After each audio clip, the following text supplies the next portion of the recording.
सहनावतु ॐ सहनावतु सहनौ भुनक्तु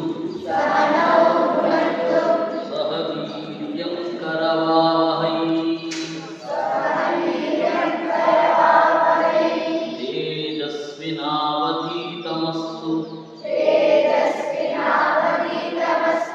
मा विद्विषावहै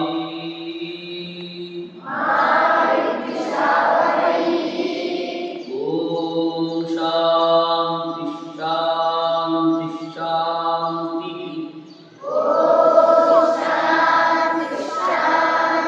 शान्तिः हरिः ॐ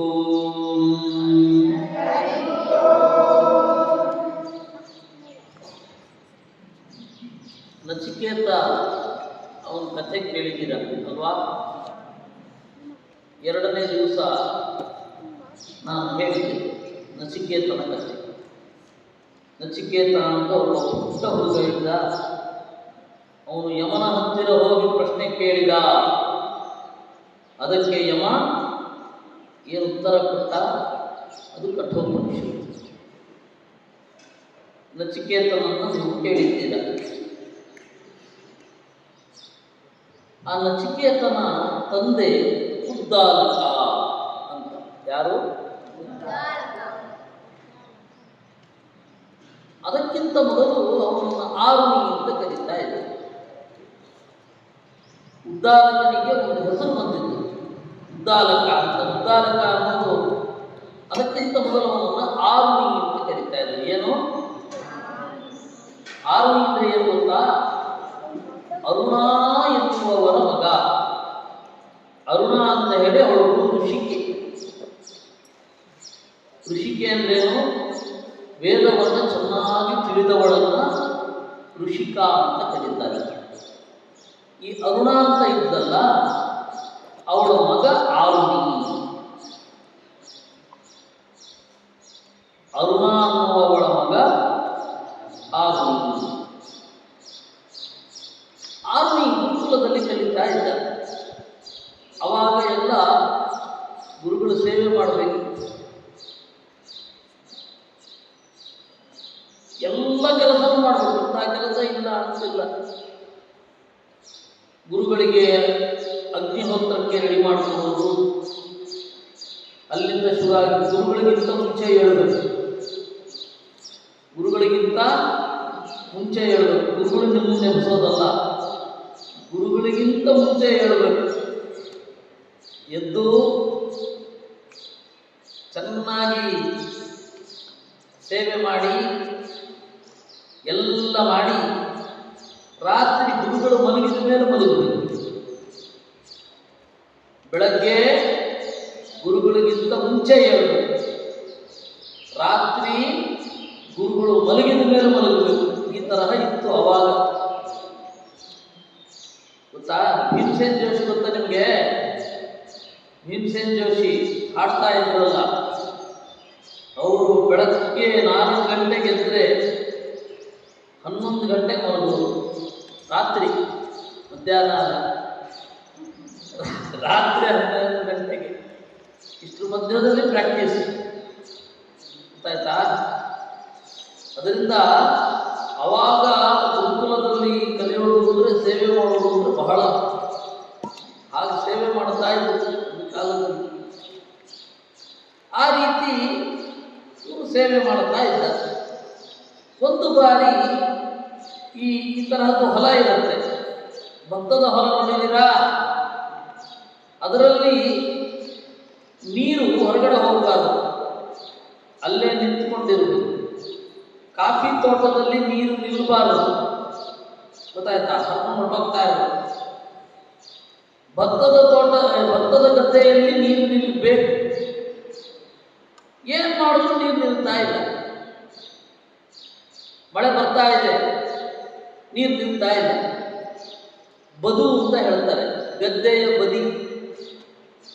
ಗದ್ದೆಯ ಎಂಡಿಂಗ್ ಪಾಯಿಂಟ್ ಇರುತ್ತಲ್ಲ, ಒಂಥರ ಅದು ಒಡೆದೋಗ್ತಾ ಇತ್ತು. ನೀರು ಸುರ್ಕೊಂಡು ಹೊರಟೋಗ್ತಾ ಇತ್ತು.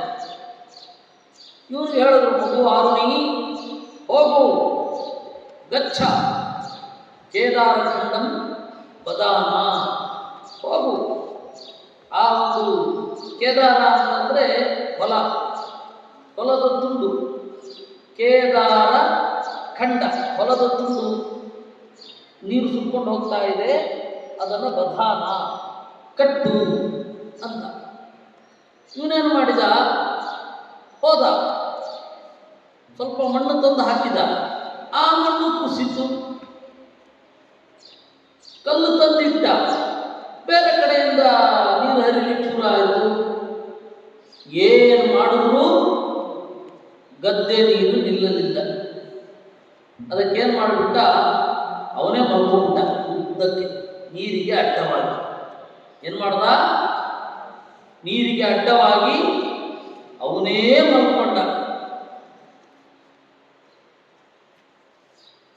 ರಾತ್ರಿ ಇಡೀ ಆಯಿತು, ಹಾಗೇ ಮಲ್ಕೊಂಡಿದ್ದಾನ ಅಲ್ಲಿ. ನಿದ್ರೆ ಮಾಡಲಿಲ್ಲ. ಮತ್ತೆ ನಿದ್ರೆ ಎಲ್ಲಿ ಬರುತ್ತೆ? ಮೇಲ್ಗಡೆಯಿಂದ ಮಳೆ ಬರ್ತಾ ಇದೆ, ಕೆಳಗಡೆಯಿಂದ ಹುಳುಗಳೆಲ್ಲ ಕಚ್ಚುತ್ತಾ ಇದೆ. ಆ ಒದ್ದೆ ಹಾಗೇ ಮಲ್ಕೊಂಡಿದ್ದಾನೆ.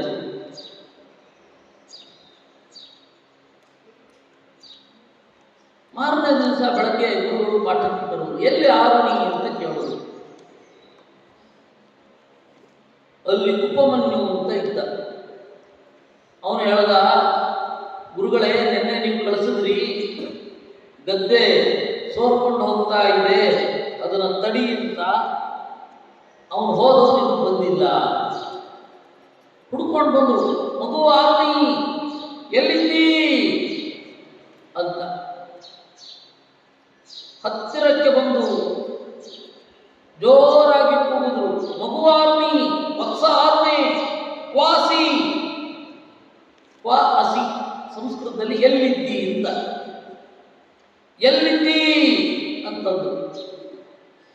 ಅವನ ಮೇಲ್ಗಡೆ ಮಣ್ಣೆಲ್ಲ ಇಷ್ಟು ದಪ್ಪ ಲೇಯರ್ ಆಗಿ ಮೇಲ್ಗಡೆ ಶೇಖರಣೆ ಆಗೋದು.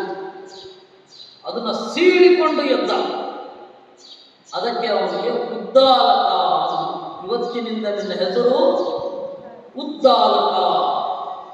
ಉದ್ದಾಲಕ ಅಂದ್ರೇನು? ಸೀಡಿ ಮೇಲ್ಗಡೆ ಎದ್ದವನು. ದಾರ ಅಂದರೆ ಸೀಳುವುದು, ಉದ್ದಾಲಕ ಅಂದರೆ ಸೀಡಿ ಎದ್ದವನು ಅಂತ. ಅವನನ್ನು ಏನಂತ ಕರೀತಾರೆ? ಉದ್ದಾಲಕ ಅಂತ ಕರೆದು. ಆಮೇಲೆ ಬಂದು ಗುರುಗಳಿಗೆ ಕೈ ಮುಗಿದು ಇನ್ನೇನು ಕೆಲಸ ಮಾಡಲಿ ಅಂತ ಕೇಳಿದ. ರಾತ್ರಿ ಇಡೀ ನಿದ್ರೆ ಇಲ್ಲ. ಗುರುಗಳು ಕರೆದ ಕೂಡಲೇ ಎದ್ದು ಇನ್ನೇನು ಮಾಡಲಿ ಅಂತ ಕೇಳಿದ. ಇಷ್ಟು ತಾಳ್ಮೆ ಇರುತ್ತಾ? ನಾವು ಕೆಲಸ ಹೇಳ್ಬೇಡಿ ಅಂತ ಅನ್ಲಿಲ್ಲ. ಆಮೇಲೆ ಹೇಳಿದ, ಗುರುಗಳೇ ಏನು ಮಾಡಬೇಕು ಹೇಳಿ. ಗುರುಗಳೇನು ಮಾಡಿದ್ರು? ತಲೆ ಮೇಲೆ ಕೈ ಇಟ್ಟು, ಸರ್ವೇ ವೇದಾಸ್ತೆ ಪ್ರತಿಭಾಸ್ಯಂತು ಸರ್ವಾಣಿ ಶಾಸ್ತ್ರಾಣಿ ಚ. ಎಲ್ಲ ವೇದಗಳು ನಿನಗೆ ಹೊಳೆಯಲಿ, ಎಲ್ಲ ಶಾಸ್ತ್ರಗಳು ನಿನಗೆ ಹೊಳೆಯಲಿ ಅಂತ ಆಶೀರ್ವಾದ ಮಾಡು. ಹಾಗೆ ಮಾಡಿದ್ದಕ್ಕೆ ಅವನು ದೊಡ್ಡ ಜ್ಞಾನಿಯಾದ. ಅವನಿಗೆ ಎಂತಹ ಮಗ ಹುಟ್ಟಿದ್ದು? ಶ್ವೇತಕೇತು ಮತ್ತು ನಚಿಕೇತ ಇಬ್ಬರು ಕಥೆನೂ ಹೇಳಿದ್ದೀನಿ ನಾನು. ನಚಿಕೇತನ ಕಥೆಯನ್ನು ಹೇಳಿದ್ದೇನೆ, ಶ್ವೇತಕೇತುವಿನ ಕಥೆಯನ್ನು ಹೇಳಿದ್ದೇನೆ. ಅದರಿಂದಾಗಿ ಉದ್ದಾಲಕನ ತರಹ ನಾವು ಸೇವೆ ಮಾಡಬೇಕು ಅಂತ ಮನಸ್ಸನ್ನು ಅಂದುಕೊಳ್ಳಿ ಮೊದಲು, ಆಮೇಲೆ ನೋಡೋದು. ಆಯ್ತಾ? ಇನ್ನೊಬ್ಬ ಶಿಷ್ಯ ಇದ್ದ, ಅವನ ಹೆಸರು ಉಪಮನ್ಯು ಅಂತ. ಏನು? ಆ ಗುರುಗಳ ಹೆಸರನ್ನೇ ಕೇಳಲಿಲ್ಲಲ್ಲ ನೀವು, ಯಾರು ಕೇಳಲೇ ಇಲ್ಲ ಅಂದರೆ ಕಥೆ ಕೇಳ್ತಿಲ್ಲ ಅಂತ ಅರ್ಥ ಅಲ್ಲ. ಉದ್ದಾಲಕರಿಗೆ ಅನುಗ್ರಹ ಮಾಡಿದ ಗುರುವಿನ ಹೆಸರೇನು ಒಬ್ಬರು ಕೇಳಲಿಲ್ಲ. ಧೌಮ್ಯರು ಅಂತ ಅವರ ಹೆಸರು. ಅವರ ಪೂರ್ತಿ ಹೆಸರು ಆಯೋಧ ಧೌಮ್ಯ ಅಂತ. ಅಯೋಧ ಅಂದರೆ ಕಬ್ಬಿಣದ ಹಲ್ಲು. ಅವರ ಹಲ್ಲು ಕಬ್ಬಿಣ ತರಹ ಇತ್ತು, ಕಪ್ಪಾಗಿರಲಿಲ್ಲ, ಗಟ್ಟಿಯಾಗಿತ್ತು. ಆಯೋಧ ಧೌಮ್ಯ ಅಂತ, ಕಬ್ಬಿಣದ ಹಲ್ಲಿನ ಧೌಮ್ಯ. ಅವರ ಮೊದಲನೇ ಶಿಷ್ಯ ಉದ್ದಾಲಕ, ಹೌದಾ? ಎರಡನೇ ಶಿಷ್ಯ ಬಂದ, ಅವನ ಹೆಸರು ಉಪಮನ್ಯು ಅಂತ. ಅವನು ಒಳ್ಳೆ ಗುಂಡು ಗುಂಡಿಗಿದ್ದ, ಚೆನ್ನಾಗಿ ದಪ್ಪ ಇದ್ದ. ಅವನಿಗೆ ಕೇಳುದು, ಮಗು ಏನ್ ಮಾಡ್ತಾ ಇದ್ದೀ ಅಂತ. ಅದಕ್ಕೆ ಅವನು ಹೇಳ್ದ, ಭಿಕ್ಷೆಯನ್ನು ಬೇಡ್ತಾ ಇದ್ದೇನೆ. ಅವಾಗೆಲ್ಲ ಭಿಕ್ಷೆ ಬೇಡಬೇಕಿತ್ತು. ಗುರುಕುಲದ ಮಕ್ಕಳೆಲ್ಲ ಭಿಕ್ಷೆ ಬೇಡಿ ಗುರುಗಳಿಗೆ ತಂದು ಕೊಟ್ಟು ಗುರುಗಳು ತಿನ್ನು ಅಂದ್ರೆ ತಿನ್ನಬೇಕು, ಇಲ್ಲ ಅಂದ್ರಿಲ್ಲ. ಆಯ್ತಾ? ಅವರು ಇವಾಗಿನ ತರಹ ಬೆಳಗ್ಗೆ ಒಂದಿಷ್ಟು, ಮಧ್ಯಾಹ್ನ ಒಂದಿಷ್ಟು, ಸಂಜೆ ಒಂದಿಷ್ಟು, ರಾತ್ರಿ ಒಂದಿಷ್ಟು ಎಲ್ಲ ಇಲ್ಲ. ಒಂದೇ ಹೊತ್ತು ಮಧ್ಯಾಹ್ನ ಊಟ ಮಾಡಬೇಕು ವಿದ್ಯಾರ್ಥಿಗಳು. ಆಮೇಲೆ ಒಳ್ಳೆ ಚೆನ್ನಾಗಿರೋ ಬಟ್ಟೆ ಹಾಕೊಳ್ಳಿಕ್ಕಿಲ್ಲ, ಗೊತ್ತಾಯ್ತಾ? ಕೂದಲು ಬಾಚಿಕೊಳ್ಳಿಕ್ಕೆಲ್ಲ ಇರಲಿಲ್ಲ. ಗಂಡು ಮಕ್ಕಳಿಗೆ ಹೇಳ್ತಾರೆ, ಹೆಣ್ಣು ಮಕ್ಕಳಿಗೆಲ್ಲ ಅವಾಗ ಇದ್ದವ್ರು ಹಂಗಿದ್ರು. ಚಂದ ಮಾಡಿ ಬಾಚಿಕೊಂಡ್ರೆ ಆಮೇಲೆ ಹೊರಗಡೆ ತಿರುಗುವ ಅಂತ ಅನ್ಸೋದು. ಹೀಗೆಲ್ಲ ಇರ್ತಿತ್ತು ಅವಾಗ. ಅದರಿಂದಾಗಿ ಏನು ಮಾಡಿದ್ರು, ಅವನು ಉಪಮನ್ಯು ಭಿಕ್ಷೆ ಬೇಡಬೇಕು. ಭಿಕ್ಷೆ ಬೇಡಿ 5 ಮನೆ ಕೇಳಬೇಕು. ಕೊಡಲಿಲ್ಲ ಅಂದರೆ ಅವತ್ತು ಊಟ ಇಲ್ಲ. 5 ಮನೆ ತಪ್ಪಿದ್ರೆ 7 ಮನೆ ಕೇಳಬೇಕು. 7 ಮನೆ ಒಳಗಡೆ ಕೊಡಲಿಲ್ಲ ಅಂತ ಅವತ್ತು ಉಪವಾಸ. ಆದರೆ ಗುರುಗಳ ಹತ್ರ ಪಾಠ ಕಲಿಬೇಕು. ಹಾಗೆಲ್ಲ ಇರ್ತಿತ್ತು ನಿಯಮ. ಇದೆಲ್ಲ ನಿಮಗೆ ಊಹಿಸ್ಕೊಳ್ಳಿಕ್ಕೆ ಕೂಡ ಆಗಲ್ಲ, ಗೊತ್ತಾಯ್ತಾ? ಒಂದು ಕಾಲದಲ್ಲಿ ಮೊಬೈಲ್ ಇರಲಿಲ್ಲ ಅಂದರೆ ನಮ್ಗೆ ಗೊತ್ತಾಗಲ್ಲ. ಒಂದು ಕಾಲದಲ್ಲಿ ಫೋನ್ ಕೂಡ ಇರಲಿಲ್ಲ ಅಂದರೆ ಗೊತ್ತಾಗಲ್ಲ. ನಡ್ಕೊಂಡು ಹೋಗ್ತಾ ಇದ್ರು ಊರಿಂದ ಊರಿಗೆ ಅಂದರೆ ನಿಮ್ಗೆ ಗೊತ್ತಾಗೋದಿಲ್ಲ. ಆ ಪರಿಸ್ಥಿತಿಯಲ್ಲಿ ಇದ್ದೀರ ನೀವು, ಗೊತ್ತಾಯ್ತಾ? ಹಾಗೆ ಇದಂತೂ ಇನ್ನೂ ಕಷ್ಟ. ಭಿಕ್ಷೆ ಬೇಡಿ ತರೋದು, ತಂದ ಮೇಲೆ ಅವನು ಗುರುಗಳ ಹತ್ರ ತಗೊಂಡು ಹೋಗ್ಬೇಕು. ತಿನ್ಬೇಕು. ಅವನು ಹೇಳದ, ಉಪಮನ್ಯು ಪೀವಾಸಿ ಕಥಂ ವೃತ್ತಿ ಮೀಹಸೆ ಅಂತ ಕೇಳೋದು. ಪೀವ ಅಂದರೆ ಒಳ್ಳೆ ದಷ್ಟ ಪುಷ್ಟ, ಚೆನ್ನಾಗಿ ದಪ್ಪ ಇದ್ದಿ, ಏನು ಮಾಡ್ತೇಪ್ಪ? ಭಿಕ್ಷಾಂಚರಾಮಿಯಿಂದ ಭಿಕ್ಷೆ ಬೇಡ್ತಾ ಇದ್ದೇನೆ ಗುರುಗಳೇ. ಓ ಹೌದೇನು? ನಾಳೆಯಿಂದ ನೀನು ಭಿಕ್ಷೆ ಬೇಡೋದನ್ನು ನನ್ನ ತಂದು ಕೊಟ್ಬಿಡ್ಬೇಕು, ನೀನು ಅದನ್ನು ತಗೋಬೇಡ. ಆಯ್ತು ಅಂದ.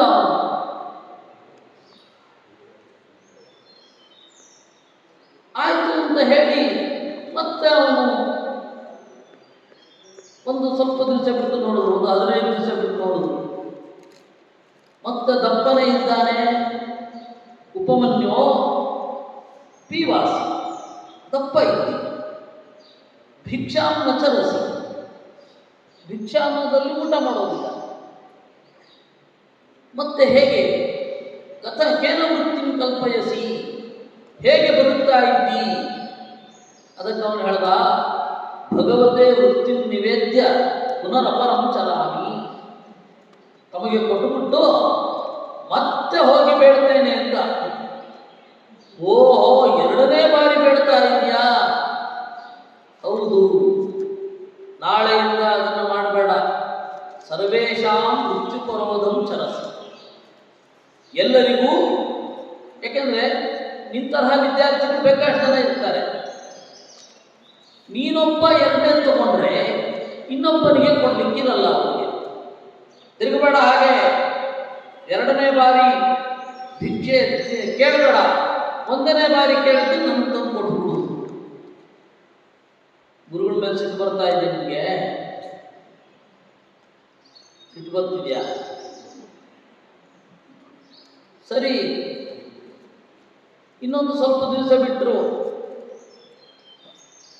ಇನ್ನೊಂದು ಸ್ವಲ್ಪ ದಿವಸ, ಒಂದು 10 ದಿವಸ ಬಿಟ್ಟರು ಕೂಡ ಅವನು ಹಾಗೇ ಇದ್ದ, ದಷ್ಟಪುಷ್ಟನಾಗಿ ಇದ್ದ. ಒಂಚೂರು ಸೈಜಲ್ಲಿ ಕಡಿಮೆ ಆಗಲಿಲ್ಲ, ಸಣಕಲಾಗಲಿಲ್ಲ, ಹಸಿವು ಅನ್ನಲಿಲ್ಲ, ಉಸ್ಸಪ್ಪ ಅನ್ನಲಿಲ್ಲ. ಮಗು ಕೇನ ವೃತ್ತಿ ಕಲ್ಪಯಸಿ ಪೀವಾಸಿ, ಮೊದಲಿಂದಲೇ ದಪ್ಪವಾಗಿದೆಯಲ್ಲಪ್ಪ, ಏನು ತಿಂತಾ ಇದ್ದೀ, ಹೆಂಗೆ ಮಾಡ್ತೀ ಅಂತ ಕೇಳಿದ್ರು. ಅದಕ್ಕೆ ಅವನು ಹೇಳ್ದ, ಮೊದಲನೇ ಭಿಕ್ಷೆ ನಿಮ್ಗೆ ತಂದು ಕೊಟ್ಟು ಬಿಡ್ತೀನ, ಎರಡನೇ ಭಿಕ್ಷೆ ಕೇಳಿಕ್ಕೆ ಹೋಗ್ತಾ ಇಲ್ವಾ, ದನಗಳ ಹಾಲು ಕುಡಿತಾ ಇದ್ದೀನಿ ಇಂದ. ಏನಂದ? ದನಗಳ ಹಾಲು ಕುಡಿತಾ ಇದ್ದೀನಿ.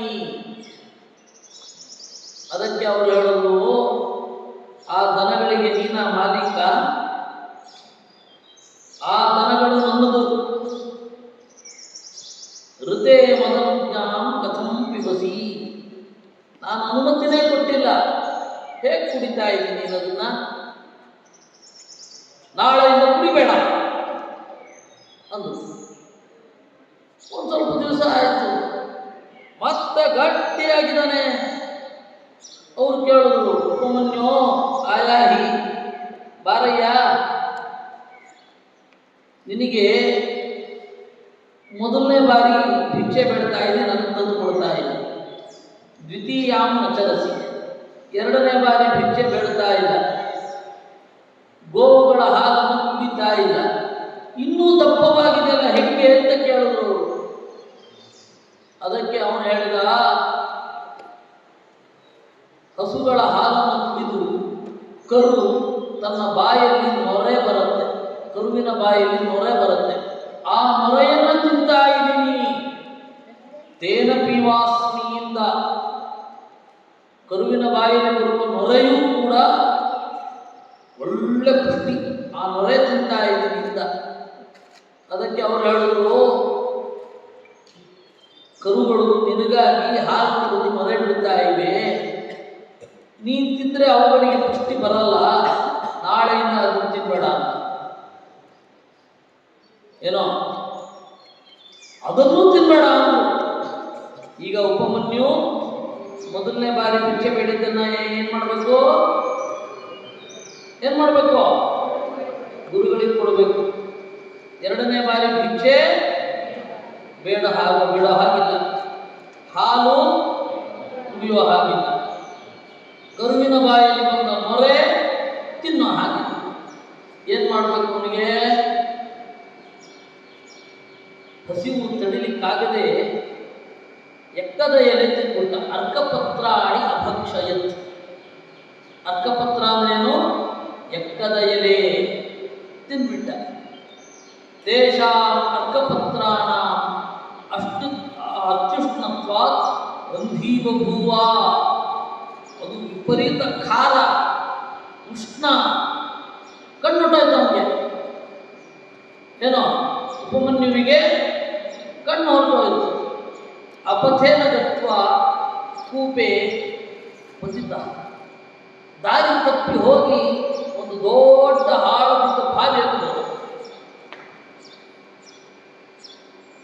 ಕಣ್ಣು ಕಾಣ್ತಾ ಇಲ್ಲ. ಇತ್ತ ಗುರುಗಳು ಕೇಳಿದ್ರು, ಉಪಮನ್ಯು ಎಲ್ಲಿ ಅಂತಂದ್ರು. ಗುರುಗಳೇ, ಒಂದು ದಿವಸ ಆಯ್ತು ಅವನು ಕಾಣಿಸ್ತಾ ಇಲ್ಲ. ಸಹಪಾಠಿಗಳೆಲ್ಲ, ಓ ಹಾಗಾದ್ರೆ ನೂನಮ್ಮಯಿ ದುಷ್ಟ, ಮೊದಲನೇ ಬಾರಿ ಭಿಕ್ಷೆ ತಿನ್ನಲಿಕ್ಕಿಲ್ಲ, ಎರಡನೇ ಬಾರಿ ಕೇಳಬಾರದು, ಹಾಲು ಕುಡಿಬಾರದು, ನೊರೆ ತಿನ್ನಬಾರದು, ನನ್ನ ಮೇಲೆ ಸಿಟ್ಟು ಮಾಡಿಕೊಂಡು ಹಸಿದು ಎಲ್ಲೋ ಬಿದ್ದಿರಬೇಕು ಅಂತ ಹೇಳಿ ಅವನನ್ನು ಹುಡುಕ್ತಾ ಹೋದು. ಓ ವತ್ಸ ಉಪಮನ್ಯು ವಾಸಿ, ಎಲ್ಲಿರುವೆ ಅಂತ ಹೇಳಿ ಹುಡ್ಕೊಂಡು ಹೋದು. ಹಾಗೆ ಹುಡ್ಕೊಂಡು ಹೋಗ್ತಾ ಇದ್ದಾಗ ಪಾಳು ಬಾವಿಯಿಂದ ಧ್ವನಿ ಬಂತು. ಅತ್ರಾಸ್ತಿ ಭಗವನ್ನ ಇತಿ, ಗುರುಗಳನ್ನು ಅವಾಗ ಭಗವನ್ ಅಂತ ಕರೀತಾ ಇದ್ರು. ಪೂಜ್ಯರೇ ಅಂತ ಹೇಳಿ, ಭಗವನ್ ಅತ್ರ ಅಸ್ಮಿ, ಪೂಜ್ಯರೇ ಇಲ್ಲಿದ್ದೇನೆ ಅಂದ್ರು. ಅಂದ ಹೋಗಿ ನೋಡ್ತಾರೆ, ಪಾಳು ಬಾವಿಯಲ್ಲಿ ಹೋಗಿದ್ದಾನೆ. ಏನು ಮಾಡೋದು? ಅಶ್ವಿನೋಸ್ತು ಹಿ ದೇವಭಿಷಜೌ. ನೋಡು, ನಾನೊಂದು ಮಂತ್ರ ಹೇಳ್ತೇನೆ, ಆ ಮಂತ್ರದಿಂದ ಅಶ್ವಿದೇವತೆಗಳನ್ನ ಚೆನ್ನಾಗಿ ಸ್ತೋತ್ರ ಮಾಡು. ತೌ ಕನಿಷ್ಯತಃ, ಅವರೇನು ಮಾಡ್ತಾರೆ, ನಿನಗೆ ಒಳ್ಳೇದು ಮಾಡ್ತಾರೆ ಅಷ್ಟೇ ಹೇಳುದು. ಆಯಿತು ಅಂದ. ಆಗ ಅವನಿಗೆ ಆ ಮಂತ್ರವನ್ನು ಉಪದೇಶ ಮಾಡುವುದು. ಯುವಾಪತಿ ಚರತಃ ಅಂತ ಹೇಳಿದ್ರು ಆಗತ್ತೆ. ಸ್ವಲ್ಪ ವೇದ ಮಂತ್ರ ತರಹ ಇದೆ ಅದು. ಅದನ್ನು ಕೇಳಿದ ಮೇಲೆ ಅಶ್ವಿದೇವತೆಗಳು ಬಂದರು. ಬಂದು ಅಪೂಪಂ ಗೃಹಾಣ ಅಂದರು. ತಗೋ, ಅಪೂಪವನ್ನು ತಿನ್ನು, ನಿನಗೆ ಒಳ್ಳೇದಾಗತ್ತೆ. ಅದಕ್ಕೆ ಅವನು ಹೇಳ್ದ, ನಮ್ಮ ಗುರುಗಳ ಅನುಮತಿ ಇಲ್ಲದೆ ತಿನ್ನೋಲ್ಲ ಅಂದ. ಅಪೂಪ ಅಂದರೆ ಇಡ್ಲಿ. ಅಪೂಪ ಅಂತ ಹೇಳಿದ್ರೆ ಹಿಂದೆ ಮಾಷಾಪೂಪ ಅಂದರೆ ಇಡ್ಲಿ ಅಂತ ಹೇಳ್ತಾ ಇದ್ರು. ಈಗ ಸಿಹಿದೊಂದು ಕಜ್ಜಾಯ ಅಂತ ಮಾಡ್ತಾರಲ್ಲ, ಅದನ್ನು ಈಗ ಅಪೂಪ ಅಂತ ಕರೀತಾರೆ. ಆದರೆ ಅವಾಗ ಪಾಂಡವರ ಕಾಲದಲ್ಲಿ ಇಡ್ಲಿ ಇತ್ತು ಗೊತ್ತಾ, ಉಪ್ಪಿಟ್ಟಿರಲಿಲ್ಲ. ಪಾಂಡವರ ಕಾಲದಲ್ಲಿ ಉಪ್ಪಿಟ್ಟಿರಲಿಲ್ಲ. ಹಳೆ ಗ್ರಂಥದಲ್ಲಿ ನೀವೇನಾದ್ರು ನೋಡ್ತೀರಾ, ರಾಜನು ಉಪ್ಪಿಟ್ಟನ್ನು ತಿಂದನು ಹೇಳಿದಿರಾ? ಯಾಕೆ ಅಂದರೆ ಅವಾಗ ರವೆ ಇರಲಿಲ್ಲ, ಹಿಟ್ಟು ಮಾತ್ರ. ಗೋಧಿ ಹಿಟ್ಟು, ಜೋಳದ ಹಿಟ್ಟು, ಅಕ್ಕಿ ಹಿಟ್ಟು, ಅದು ಮಾತ್ರ ಪಿಷ್ಟ ಅಂತ ಹೇಳ್ತಾರೆ. ಅದರಿಂದಾಗಿ ಅಪೂಪ ಅಂತ ಹೇಳಿದ್ರೆ ಆ ಥರದ್ದೊಂದು ತಿಂಡಿ. ಅದು ತಗೋ ಅಂದರು. ಅದಕ್ಕೆ ಅವನು ಹೇಳ್ದ, ಗುರುಗಳು ಹೇಳಿದ್ರೆ ತಗೊಳ್ಳೋಲ್ಲ ಅಂದರು. ಅದಕ್ಕೆ ಅಶ್ವಿದೇವತೆಗಳು ಹೇಳಿದ್ರು, ಅಯ್ಯೋ ನಿಮ್ಮ ಉಪಾಧ್ಯಾಯರೇ, ಅವರು ಕೂಡ ಒಮ್ಮೆ ಇದೇ ರೀತಿ ತಿಂದಿದ್ದಾರೆ, ನೀನು ತಿಂದು ಬಿಡು ಅಂತಂದು. ಅದಕ್ಕೆ ಅವನು ಹೇಳ್ದ, ನಮ್ಮ ಗುರುಗಳು ತಿಂದಿರಬಹುದು, ಆದರೆ ನಾನು ತಿನ್ನಲ್ಲ ಅಂದ. ಏನಂದ? ನಾನು ತಿನ್ನೋದಿಲ್ಲ. ಸರಿ, ಕಡೆಗೇನು ಮಾಡೋದು? ಗುರುಗಳು ಹೇಳೋದು, ಇಲ್ಲ ಮಗು ತಿನ್ನು. ಅವನೇನು ಮಾಡಿದ? ಉಪಮನ್ಯು ಆ ಅಪೂಪವನ್ನು ತಿಂದು ಕೂಡಲೇ ಕಂಡು ಬಂತು, ಅವನ ಹಲ್ಲು ಬಂಗಾರದ ದಂತವಾಯಿತು. ಅವ್ರ ಗುರುಗಳ ಹಲ್ಲು ಕಬ್ಬಿಣದ ದಂತ, ಇವಂದು ಬಂಗಾರದ ಬಣ್ಣ. ಹೀಗಾಯಿತು. ಗೊತ್ತಾಯ್ತಾ?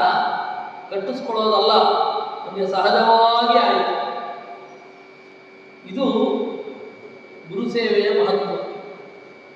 ಬಂದ ಮೇಲೆ ಅವನಿಗೆ ಆಶೀರ್ವಾದ ಮಾಡುವುದು. ಉಪಮನ್ಯು ಕೂಡ ಹೋದ. ಈ ಉದ್ದಾಲಕನಿಗೆ ಒಬ್ಬ ಶಿಷ್ಯ ಇದ್ದ, ಅವನ ಹೆಸರು ಉದಂಕ ಅಂತ. ಆ ಉದಂಕನ ಕಥೆಯನ್ನು ಹೀಗೆ ಹೇಳಿದೆ. ಆ ಉದಂಕ ಇದ್ದಾನಲ್ಲ, ಅವನು ಒಳ್ಳೆ ಚೆನ್ನಾಗಿ ಬೆಳಿಲಿಲ್ಲ. ಅಂದರೆ ಬೆಳಿಲಿಲ್ಲ ಇನ್ ದ ಸೆನ್ಸ್ ಗುರು ಶುಶ್ರೂಷೆ ಮಾಡ್ಕೊಂಡು ಬೆಳಿಲಿಲ್ಲ. ಯಾಕೆಂದರೆ ತಂದೆ ತಾಯಿಗಳೆಲ್ಲ ನಮ್ಮ ಮಕ್ಕಳಿಗೆ ಕಷ್ಟ ಆಗಬಾರ್ದು, ನಾವು ಕಷ್ಟಪಟ್ಟಿದ್ದಾಯ್ತು ಅಂತಾರೆ. ಹೌದಾ? ನಿಮ್ಮ ಅಪ್ಪ ಅಮ್ಮ ಎಲ್ಲ ಎಷ್ಟು ಕಷ್ಟಪಟ್ಟಿರ್ತಾರೆ, ಅಷ್ಟು ಕಷ್ಟ ಮಕ್ಕಳು ಕೊಡೋದು ಬೇಡ ಅಂತ ಅಪ್ಪ ಅಮ್ಮನಿಗೆ. ಆ ರೀತಿ ಉದ್ದಾಲಕರಿಗೂ ಕೂಡ ನನ್ನ ಶಿಷ್ಯ ಕಷ್ಟಪಡಬಾರ್ದು. ಅದಕ್ಕೆ ಅವರೇನು ಮಾಡಿದ್ರು? ಯಾವ ಕೆಲಸನೂ ಮಾಡಿಸ್ತಾ ಇರಲಿಲ್ಲ. ಉದಂಕನ ಕೈನಲ್ಲಿ ಏನೂ ಕೆಲಸ ಮಾಡಿಸ್ತಾ ಇರಲಿಲ್ಲ. ಆಗ ಉದಂಕ ಚೆನ್ನಾಗಿ ಕಲಿತ. ಕಲಿತ ಮೇಲೆ ಅವನು ಬಂದು ಕೇಳಿದ ಗುರುಗಳಿಗೆ, ಗುರುಗಳೇ ಬಿಡ್ತಾ ಇದ್ದೇನೆ, ಏನು ಗುರುದಕ್ಷಿಣೆ ಬೇಕು ಅಂತ ಕೇಳಿದ. ಏನು ಬೇಡ ಕಣ ಅಂದು. ಇಲ್ಲ ಇಲ್ಲ, ನೀವು ಹೇಳಬೇಕು ಅಂತ. ಏನು ಮಾಡೋದು? ಹೇಳುದು. ಆಯಿತು, ನಿನ್ನ ಗುರುಪತ್ನಿ ಇದ್ದಾಳಲ್ಲ, ಅವಳನ್ನು ಹೋಗಿ ಕೇಳು. ಅವಳು ಏನು ಹೇಳ್ತಾಳೆ ಅದನ್ನ ಕೊಡು. ಇವನು ಹೋದ, ಗುರುಪತ್ನಿಯ ಹತ್ತಿರ ಹೋದ, ನಮಸ್ಕಾರ ಮಾಡಿ ಕೇಳಿದ. ಗುರುಪತ್ನಿ ಅಂದರೆ ತಾಯಿಯ ತರಹ, ಗುರುಗಳು ಅಂದರೆ ತಂದೆಯ ತರಹ. ಅದರಿಂದಾಗಿ ಗುರುಪತ್ನಿಯ ಹತ್ತಿರ ಹೋದ, ನಮಸ್ಕಾರ ಮಾಡಿ ಕೇಳಿದ ಏನು ಬೇಕು ಅಂತ. ಅದಕ್ಕೆ ಅವಳು ಹೇಳುವುದು, ದೂರದಲ್ಲಿ ಕಲ್ಮಾಶಪಾದ ಅಂತ ಒಬ್ಬ ರಾಜ ಇದ್ದಾನೆ. ಆ ಕಲ್ಮಾಶಪಾದ ಕಥೆ ನಾಳೆ ಹೇಳ್ತೇನೆ ನಿಮಗೆ. ಕಲ್ಮಾಶಪಾದ ಅಂತ ಒಬ್ಬ ರಾಜ ಇದ್ದಾನೆ. ಆ ರಾಜನ ಹೆಂಡತಿಗೆ ಒಂದು ಒಳ್ಳೆ ಕಿವಿಯೋಲೆ ಇದೆ. ಆ ಕಿವಿಯೋಲೆಯನ್ನು ತಗೊಂಡು ಬಾ. ಆ ಕಿವಿಯೋಲೆಯನ್ನು ತೊಟ್ಟುಕೊಂಡು ನಾನು ಒಂದು ಫಂಕ್ಷನ್ನಲ್ಲಿ ಎಲ್ಲರಿಗೂ ಬಡಿಸಬೇಕು ಅಂತ ಆಸೆ ಇದೆ ಅಂತಂದು. ಸರಿ, ಇವನೇನು ಮಾಡಿದ, ಹೋದ. ದಾರಿ ಮಧ್ಯದಲ್ಲಿ ಒಬ್ಬ ಎತ್ತರದ 7 ಅಡಿ ಎತ್ತರದ ಒಬ್ಬ ಪುರುಷ ಬಂದು ಒಂದು ದೊಡ್ಡ ಎತ್ತಿನ ಮೇಲೆ ಕೂತಿದ್ದ. ಆ ಎತ್ತು ಸೆಗಣಿ ಹಾಕಿತ್ತು. ಅವನು ಬಂದು ಹೇಳಿದ, ನಾನು ನಿನ್ನ ಗುರುಗಳ ಫ್ರೆಂಡ್, ಈ ಎತ್ತಿನ ಸೆಗಣಿಯನ್ನು ತಿನ್ನು. ಅವನು ಹೇಳೋದು ನೋಡಿದ್ರೆ ಇವನು ತಿಂದು ಬಿಟ್ಟ. ಆಮೇಲೆ ಈ ಎತ್ತಿನ ಗಂಜಲ ಏನಿದೆ ಅದನ್ನು ನೀನು ಕುಡಿಬೇಕು. ಕುಡಿದ. ಸರಿ, ಮುಂದೆ ಹೋಗುವಂತ ಇವನು ಹೋದ. ಅವನು ಯಾರು ಅಂತಾನೆ ಗೊತ್ತಾಗಲಿಲ್ಲ. ಅವನಿಗೆ. ಸರಿ, ಅಲ್ಲಿಂದ ಮುಂದೆ ಹೋದ ಮೇಲೆ ಆ ರಾಜನ ಅರಮನೆ ಸಿಕ್ಕಿತು. ಹೋದ ಕೂಡಲೇ ನಮಸ್ಕಾರ ಮಾಡಿದ ರಾಜ. ಅವಾಗೆಲ್ಲ ವೇದ ಕಲಿತವರು ಅಂದರೆ ನಮಸ್ಕಾರ ಮಾಡ್ತಾ ಇದ್ರು. ನಮಸ್ಕಾರ ಮಾಡಿ ಏನು ಬೇಕು ಅಂತ ಕೇಳಿದ. ನಿನ್ನ ರಾಣಿ ಒಂದು ಕುಂಡಲವನ್ನು ಹಾಕೊಳ್ತಾಳಂತೆ, ಅದು ನಮ್ಮ ಗುರುಪತ್ನಿಗೆ ಬೇಕು, ಅದನ್ನು ತಗೊಂಡು ಹೋಗಿ ಅವಳಿಗೆ ಕೊಟ್ಟು ಮತ್ತೆ ವಾಪಸ್ ಕೊಟ್ಟು ಬಿಡ್ತೀನಿ, ಅದು ಅವಳ ಆಸೆ, ನಾನು ಅದನ್ನು ಗುರುದಕ್ಷಿಣೆ ಕೊಡಬೇಕಂತೆ ಎಂದ. ಹೌದೇನು, ಆಯಿತು. ಇವನು ಹೋದ ಅಂತಃಪುರಕ್ಕೆ. ಅಲ್ಲಿ ರಾಜನ ಪತ್ನಿ ಇಲ್ಲ. ಸಿಟ್ಟು ಬಂದ. ರಾಜನು ಸುಳ್ಳು ಹೇಳ್ತಾ ಇದೆಯೇನು? ಸುಳ್ಳು ಹೇಳ್ತಾ ಇದೆಯಾ ನೀನು? ಅಲ್ಲಿ ನೋಡಿದ್ರೆ ಹೋಗಿ ಹೋದ್ರೆ ಅಲ್ಲಿ ಇಲ್ಲ. ಅದಕ್ಕೆ ಅವನು ಹೇಳಿದ, ಅವಳು ಮಹಾಪತಿವ್ರತೆ, ಅಶುಚಿಯಾದವರಿಗೆ ಕಾಣೋದಿಲ್ಲ. ಹೋಗು, ಏನೋ ತಿಂದಿರ್ತಿ, ತಿಂದ ಮೇಲೆ ಆಚಮನ ಮಾಡಿದಲ್ಲ, ತಿಂದ ಮೇಲೆ ದೇವರನ್ನು ನೆನೆಸ್ಕೋಬೇಕು, ಗೊತ್ತಾಯ್ತಾ? ಅದನ್ನು ಆಚಮನ ಅಂತ ಕರೀತಾರೆ. ನೀರಿನಲ್ಲಿ ಹೀಗೆ 3 ಸರ್ತಿ ತಗೊಂಡ್ರೆ ಒಳ್ಳೆಯದು. ಅಚ್ಯುತಾಯ ನಮಃ, ಅನಂತಾಯ ನಮಃ, ಗೋವಿಂದಾಯ ನಮಃ. ಊಟ ಆದಮೇಲೆ ನೀರು ತಗೊಂಡು ಆಚಮನ ಮಾಡಬೇಕು. ಇಷ್ಟೇ ಆಚಮನ ಅಂತ ಹೇಳಿದ್ರೆ, ಒಂದು ಉದ್ದಿನ ಕಾಳು ನೆನೆಯುವಷ್ಟು ನೀರು, ಗೊತ್ತಾಯ್ತಾ? ಭರಪೂರ ಅಲ್ಲ, ಒಂದು ಉದ್ದಿನ ಕಾಳು ನೆನೆಯುವಷ್ಟು ನೀರು, ಅದನ್ನು ಆಚಮನ ಮಾಡಬೇಕು. ಅಚ್ಯುತಾಯ ನಮಃ, ಅನಂತಾಯ ನಮಃ, ಗೋವಿಂದಾಯ ನಮಃ. ಆಚಮನ ಮಾಡಿಲ್ಲ ನೀನು, ಏನೋ ತಿಂದಿದ್ದಿ, ಆಚಮನ ಮಾಡಿಲ್ಲ ಅಂತ ಕಾಣುತ್ತೆ, ಅದಕ್ಕೆ ಅವಳು ಕಾಣಿಸ್ತಾ ಇಲ್ಲ. ಅದು ಆಚಮನ ಮಾಡೋದು ಶುದ್ಧಿ. ದೇವರ ಹತ್ರ ಹೋಗ್ಬೇಕಾದ್ರೆ ಆಚಮನ ಮಾಡಬೇಕು. ದೇವರ ಪೆಟ್ಟಿಗೆ ತೆಗಿಬೇಕಾದ್ರೆ ಆಚಮನ ಮಾಡಬೇಕು. ದೇವರ ಪೂಜೆಗೆ ನೀರು ತರಬೇಕಾದ್ರೆ ಆಚಮನ ಮಾಡಬೇಕು, ಗೊತ್ತಾಯ್ತಾ? ದೇವರಿಗೆ ಹೂವು ತರಬೇಕಾದ್ರೆ, ತುಳಸಿ ತರಬೇಕಾದ್ರೆ ಆಚಮನ ಮಾಡಿ ತರಬೇಕು. ದೇವರನ್ನು ನೆನಪಿಸಿಕೊಂಡು ತರಬೇಕು. ದೇವರನ್ನು ನೆನಪಿಸಿಕೊಂಡಿಲ್ಲ ಅಂತ ಕಾಣುತ್ತೆ, ಅದಕ್ಕೆ ಅವಳು ಕಾಣ್ತಾ ಇಲ್ಲ. ಸರಿ, ಒಂದು ನೆನಪಾಯಿತು. ಓ, ದಾರಿಯಲ್ಲಿ ಒಬ್ಬ ಸಿಕ್ಕಿದ್ದ, ಅವನು ಏನೋ ಕೊಟ್ಟ, ತಿಂದೆ, ಆಚಮನ ಮಾಡಲಿಲ್ಲ. ಸರಿ, ಬಂದ, ಆಚಮನ ಮಾಡಿ ಹೋದ್ರೆ ಅಲ್ಲಿ ಏನಾಯಿತು? ರಾಣಿ ಕಂಡು.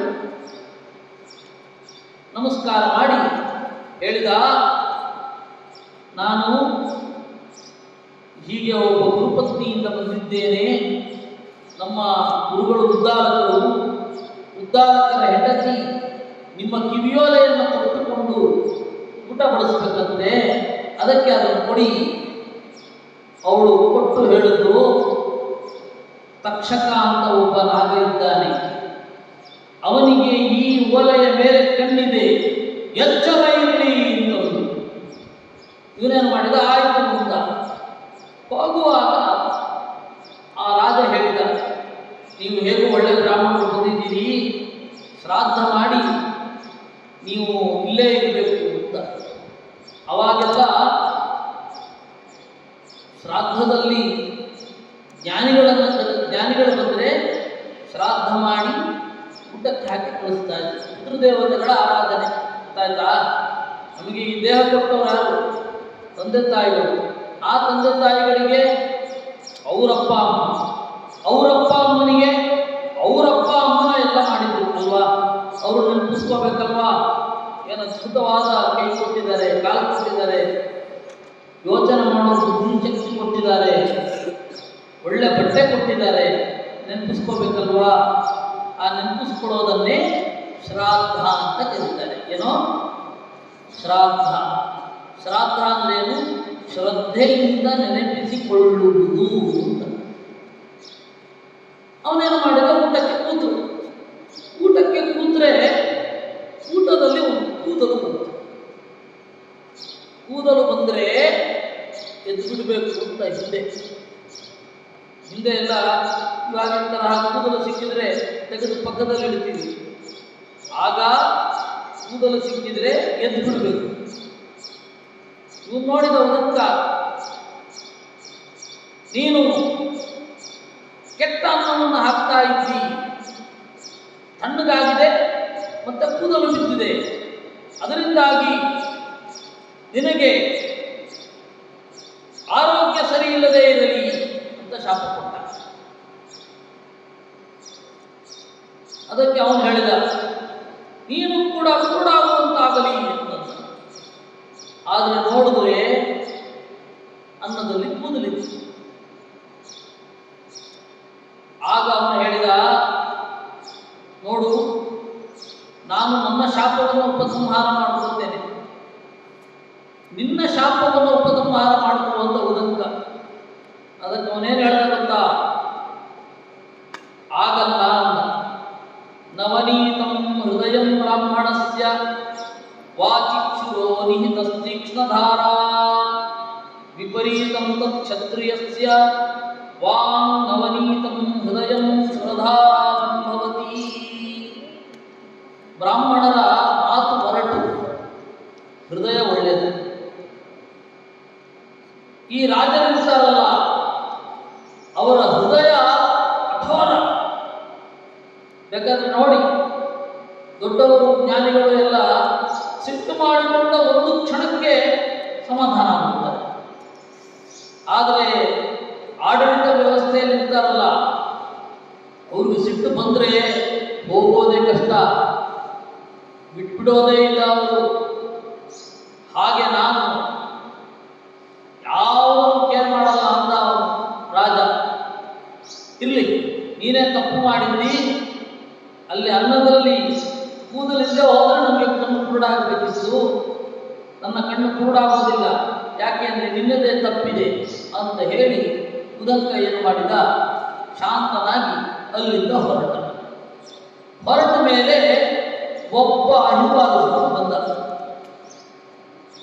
ಅವನು ನೋಡಿದ್ರೆ ವಿಚಿತ್ರವಾಗಿ ಪದೇ ಪದೇ ಹೀಗೆ ನೋಡುತ್ತಾನೆ, ಇವನು ತಿರುಗಿ ನೋಡಿದ್ರೆ ಆಕೆ ತಿರುಗಿ ನೋಡುತ್ತಾನೆ, ದೂರದಿಂದ ಓಡ್ಕೊಂಡು ಬರ್ತಾ ಇದ್ದಾನೆ. ಇವನು ನಿಂತರೆ ನಿಲ್ತಾನೆ, ಓಡಿದ್ರೆ ಓಡ್ತಾನೆ, ನಡೆದ್ರೆ ನಡೀತಾನೆ. ಓ, ಇವನೇ ತಕ್ಷಕ ಇರಬೇಕು ಅಂತ ಅವನಿಗೆ ಅನ್ನಿಸಿತು. ಅವಾಗ ಏನಾಯಿತು, ಒಂದು ಕಡೆ ಉದಂಕನಿಗೆ ಕೈಕಾಲು ತೊಳ್ಕೊಳ್ಬೇಕಾಯ್ತು. ಕೈಕಾಲು ತೊಳ್ಕೊಳ್ಬೇಕಾದ್ರೆ ಎಲ್ಲ ಮೈ ಮೇಲೆ ಆಭರಣ ಎಲ್ಲ ಇರಬಾರ್ದು, ಆಯ್ತಾ. ಅದಕ್ಕೆ ಅವನೇನು ಮಾಡಿದ, ಒಂದು ಕಡೆ ಇಟ್ಟು ಕೈಕಾಲು ತೊಳ್ಕೊಳ್ಳಿಕ್ಕೆ ಅಂತ ಹೋಗಿ ಕೈಕಾಲು ತೊಳ್ಕೊಂಡು ಬರೋ ಅಷ್ಟರಲ್ಲಿ ಇವನು ಆ ಕಿವಿಯೋಲೆಯನ್ನು ಎತ್ಕೊಂಡು ಓಡ್ತಾ ಇದ್ದಾನೆ. ಓ ತಕ್ಷಕ ಇವನು ಅಂತ ಗೊತ್ತಾಯ್ತು. ಓಡಿ ಹೋದ. ಓಡಿ ಹೋಗಿ ಅವನು ಬಿಲದಲ್ಲಿ ಸೇರಿಕೊಂಡ. ಆಗ ಅಲ್ಲೇ ಇತ್ತು ಒಂದು ಕೋಲು. ಆ ಕೋಲಿನಿಂದ ಆ ಬಿಲವನ್ನು ಕೆದಕಲಿಕ್ಕೆ ಶುರು ಮಾಡಿದ. ಆಗತ್ತಾ? ಒಂದು ಪುಟ್ಟ ಕೋಲು, ಅದರಿಂದ ಬಿಲ ಕೆದಕಲಿಕ್ಕೆ ಶುರು ಮಾಡಿದ. ಆದರೆ ಏನೋ ಶಕ್ತಿ ಅದರೊಳಗಡೆ ಬಂದು ಸೇರಿಕೊಂಡಿತ್ತು. ಕೆತ್ತಲಿಕ್ಕೆ ಶುರು ಮಾಡದ ಸೀದಾ ಹೋಗಿ ತಕ್ಷಕನ ಮನೆ ಬಾಗಿಲಿಗೆ ಬಂದು ನಿಂತ. ಕೆಳಗಡೆ ಹೋಗಿ ತಕ್ಷಕನ ಮನೆ ಬಾಗಿಲಿಗೆ ಬಂದ. ಒಂದು ಕಡೆಯಿಂದ ಆಶ್ಚರ್ಯ, ನನಗೆ ಇಷ್ಟೊಂದು ಶಕ್ತಿ ಹೇಗೆ ಬಂತು ಅಂತ. ಆದರೆ ಆ ಉತ್ತರ ಕಂಡುಕೊಳ್ಳುವಷ್ಟು ಸೋತಿಲ್ಲ. ಯಾಕೆಂದ್ರೆ ಅಲ್ಲಿ ಕಾಯ್ತಾ ಇದ್ದಾಳೆ ಗುರುಪತ್ನಿ. ಆ ಮನೆ ಮುಂದೆ ಬಂದು ನಿಂತ. ಆ ಮನೆ ಮುಂದೆ ಬಂದು ನಿಂತಾಗ ಅಲ್ಲಿ ಒಂದು ವಿಚಿತ್ರವಾದ ಪ್ರಸಂಗಗಳಿತ್ತು. ಯಾರೋ ಒಬ್ಬ ನೂಲ್ತಾ ಇದ್ದ ದೊಡ್ಡ ಚಕ್ರ ಇಟ್ಕೊಂಡು, ಅದರಲ್ಲಿ ಒಂದು ಕಪ್ಪು ದಾರ, ಇನ್ನೊಂದು ಬಿಳಿ ದಾರ, ಎರಡು ಸೇರಿಸಿ ಬಟ್ಟೆ ನೈತಾ ಇದ್ದಾನೆ. ಹಾಗೆ 6 ಜನ ಇದ್ರು. ಅವರು ಕೂಡ ಅದೇ ತರಕತ್ತರ ನೂಲು ತೆಗಿತಾ ಇದ್ದಾರೆ. 6 ಜನ. ಅಲ್ಲಿ ಒಂದು ಕುದುರೆ ನಿಂತಿದೆ. ಇಷ್ಟನ್ನ ನೋಡಿದ. ಇರಲಿ, ಮೊದಲು ನಾನು ಸರ್ಪ ದೇವತೆಗಳನ್ನು ಸ್ತೋತ್ರ ಮಾಡ್ತೇನೆ ಅಂತ ಹೇಳಿ ಸರ್ಪಗಳನ್ನು ಪ್ರಾರ್ಥನೆ ಮಾಡಿದ. ನಮೋ ಅಸ್ತು ಸರ್ಪೇಭ್ಯಃ ಯೇ ಚಾಂತರಿಕ್ಷೇ ಯೇ ದಿವಿ ತೇಭ್ಯಃ ಸರ್ಪೇಭ್ಯೋ ನಮಃ. ಸರ್ಪಗಳಿಗೆ ನಮಸ್ಕಾರ. ಸರ್ಪ ಅಂದರೆ ಯಾವುದ್ಯಾವುದು ಸರಿಯುತ್ತೋ ಅವೆಲ್ಲ ಸರ್ಪ. ಆ ಸರ್ಪಗಳಿಗೆ ನಮಸ್ಕಾರ. ಅಂತರಿಕ್ಷದಲ್ಲಿರುವ, ಭೂಮಿಯಲ್ಲಿರುವ, ಮೇಲುಗಡೆ ಲೋಕದಲ್ಲಿರುವ, ಪಾತಾಳದಲ್ಲಿರುವ ಎಲ್ಲ ಸರ್ಪಗಳಿಗೂ ನಮಸ್ಕಾರ ಅಂದ. ಎಲ್ಲ ಸರ್ಪಗಳಿಗೂ ನಮಸ್ಕಾರ ಅಂದ. ಆದರೂ ಏನು ಪರಿಣಾಮ ಆಗಲಿಲ್ಲ. ಏನಾಯಿತು ನಾಳೆ ಹೇಳ್ತೇನೆ. ಓಂ ಸಹನಾವತು ಸಹನೋ ಭುನಕ್ತು ಸಹ ವೀರ್ಯಂ ಕರವಾವಹೈ